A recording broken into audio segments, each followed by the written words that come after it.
Hi, this is Bishop Craig in Lansing, and this is take one for the week of January 23rd. Peace be with you. I hope you are well and staying safe and staying healthy. I feel the need to mention COVID every week on this video so we don't fool ourselves into thinking that it's over. In Lansing, the federal government is sending in staff support for Sparrow Hospital.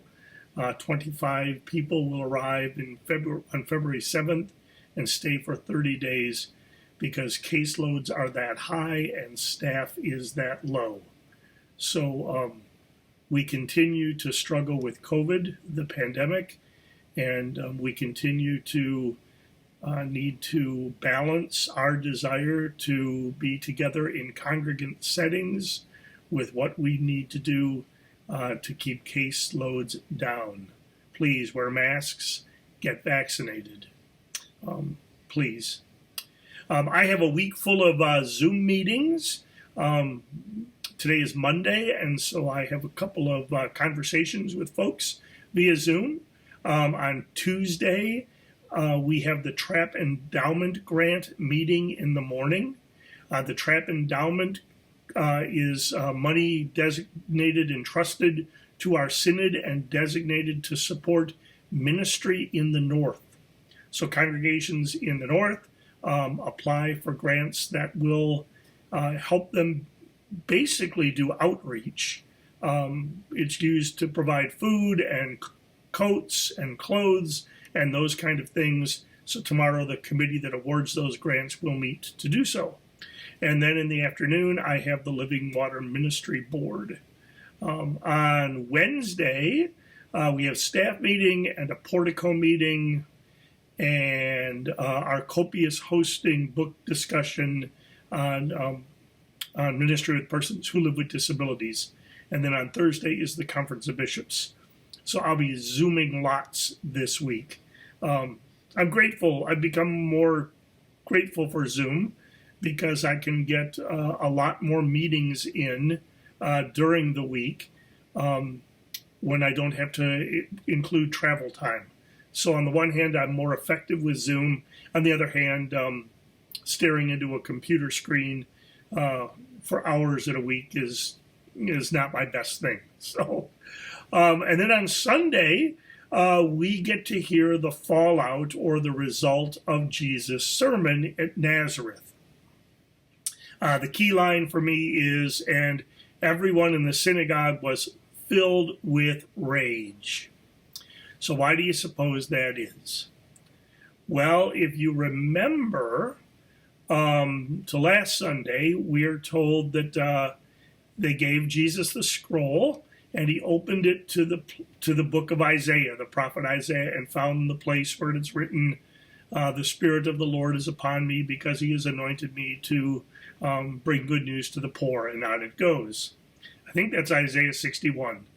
And if you look at it at verse 6, there's some stuff Jesus didn't read. He didn't read that this was directed at Israel and that strangers and foreigners will till Israel's ground and tend their vines, because Israel will be ministers of the Lord, and Israel will glory in the riches of the nations. So while Jesus preached good news to Israel, he did not include in his sermon that others, well, they won't get the riches, they will get the punishment. They'll be put in their place. But everyone thought well of Jesus. Maybe they didn't know the book of Isaiah. Maybe they didn't know their Bibles as well as they ought. And that would have been fine. But Jesus wants to make sure they do not miss that grace is bigger than they think it is.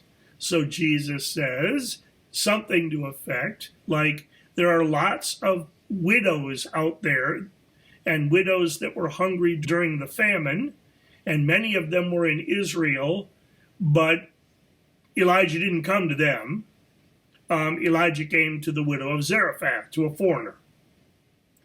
And there were lots of lepers in Israel, but Elisha did not cure any of them.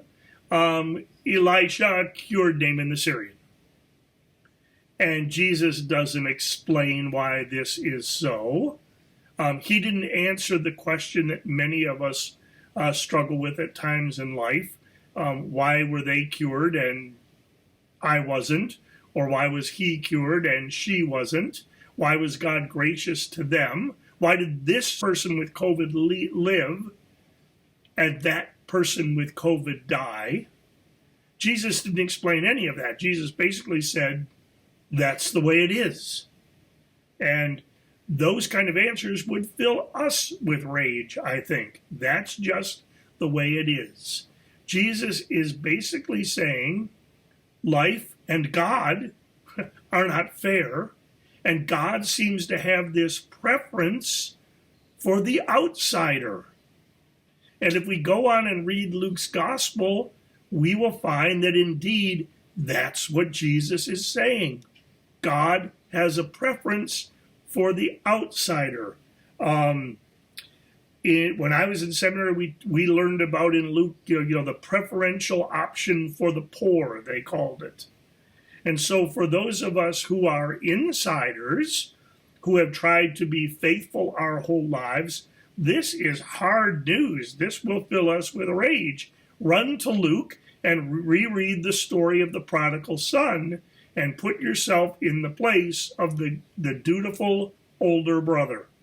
So, the news this week that Jesus reveals is God's grace is bigger and different than we might have it, than we might like it, and that we might expect. So whenever you think you've found the limit of God's grace, take a deep breath and pause and realize that God's grace is bigger. Whenever you set a line, not you, me, anyone, whenever we set a line and say they are beyond God's grace, be very careful, because I expect we will find Jesus standing with them, whoever them is, on the other side of the line. Yeah, I can imagine why they wanted to take Jesus, lead him out of the synagogue, bring him to the brow of the hill, and toss him off.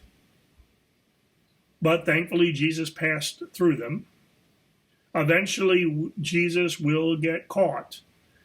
They will catch Jesus, and they will crucify Jesus. We will crucify Jesus for proclaiming and embodying a God whose love is bigger than we think it should be. And God will raise Jesus from the dead to proclaim that God's love is just that big. Not even death is beyond it. So as we struggle to move ahead in our lives and in our world and in our church, the good news is that God's love is bigger. And we can trust that. We can relax into that. And mostly we can extend it to others. I'm Bishop Craig. Thanks for letting me preach a little bit. This is Take One. Have a great day.